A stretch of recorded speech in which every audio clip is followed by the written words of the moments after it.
سلام خدمت همه دانشپذیرای عزیز. به اولین ویدیوی کانال ریاضی با ما رسیدیم. قرار اینجا ریاضی رو به آسون ترین شکل ممکن یاد بگیریم.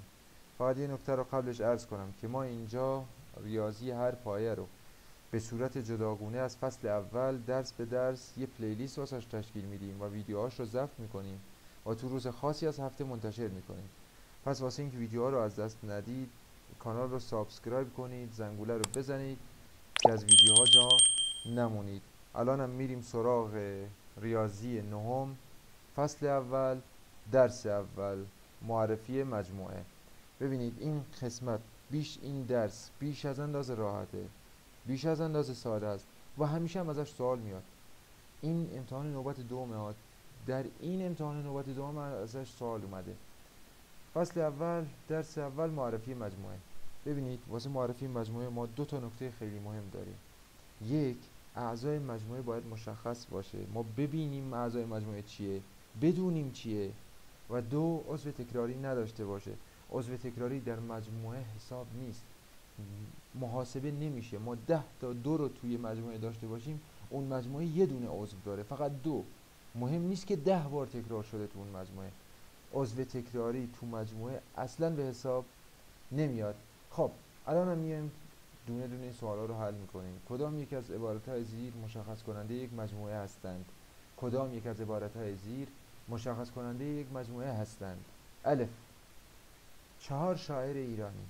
خب واسه اینکه ما ببینیم اینا تشکیل دهنده یک مجموعه هستن یا نه، باید بیایم نکات رو تو این سوالات بررسی کنیم. الف میگه 4 شاعر ایرانی. نکات ما چی بود؟ اعضای مجموعه. نکته اول، اعضای مجموعه باید مشخص باشد. خب تو همین گیر میکنه. اعضای مجموعهش که مشخص نیست، میگه 4 شاعر ایرانی. کدوم 4 شاعر؟ ما اصلا مگه میدونیم کی رو داره میگه؟ سعدی رو میگه، مولانا رو میگه، حافظ رو میگه، شهریار رو میگه، کی رو میگه؟ این 4 نفر کی هستن؟ وقتی واسه ما مشخص نباشه که کی هستن، پس اون نادرسته، تشکیل دهنده یک مجموعه نیست، مشخص کننده یک مجموعه نیست. ب، حافظ، سعدی، مولانا میگه تشکیل دهنده یک مجموعه هستن. خب بله هستن، چون مجموعهش مشخصه، عضو تکراری نداره، پس تشکیل دهنده یک مجموعه هستن. گزینه جیم هم شما واسم کامنت کنید. بریم سراغ سوال پایین. میگه عبارت 4 میوه خوشمزه، عبارت 4 میوه خوشمزه یک مجموعه را نشان نمیدهد. یک مجموعه را نشان نمیدهد. ببینید خودش میگه نشان نمیدهد، زیرا میگه چرا یک مجموعه را نشان نمیدهد. 4 میوه خوشمزه ما نمیدونیم کدوم 4 میوه رو میگه، پس زیرا اعضای مجموعه مشخص نیست. زیرا اعضای مجموعه مشخص نیست. به این دلیل میگه عبارت 4 میوه خوشمزه یک مجموعه را نشان نمیدهد.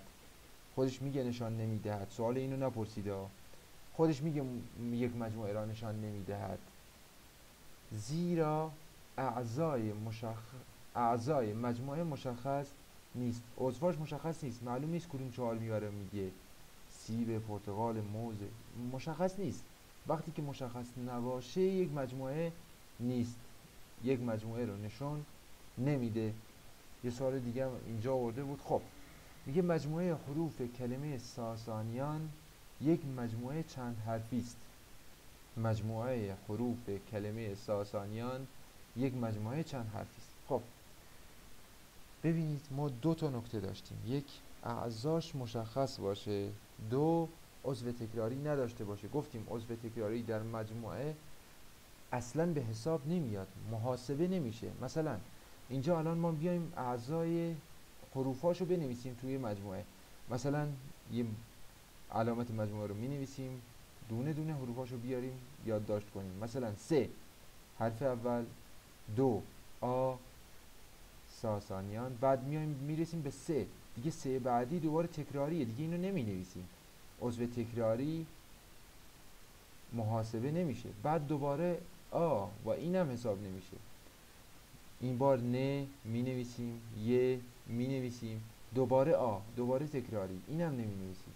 دوباره نون، اینم تکراری، اینم نمینویسید، عضوهای تکراری به حساب نمیاد. الان چند تا عضو داره؟ 1 2 3 و 4. گزینه 1. ببینید این امتحان نوبت دومه که باز از درس اول فصل اول ازش سوال اومده دیگه. ببینید حالا واسه نوبت اول و واسه امتحانات مستمر چقدر ازش سوال میاد. فقط با این دوتا نکته کوتاه اعضای مجموعه باید مشخص باشه، 2 عضو تکراری نداشته باشه. عضو تکراری تو مجموعه حساب نمیشه. سوالی چیزی داشتید تو کامنت ها در خدمتم ازم بپرسید. اگرم ابهامی چیزی بود بگید، باز بیشتر توضیح میدم. کانال رو سابسکرایب کنید، ویدیو رو اگه دوست داشتید لایک کنید و زنگوله رو بزنید که از ویدیوهای بعدی جا نمونید. ارادتمندم. خدا نگهدار.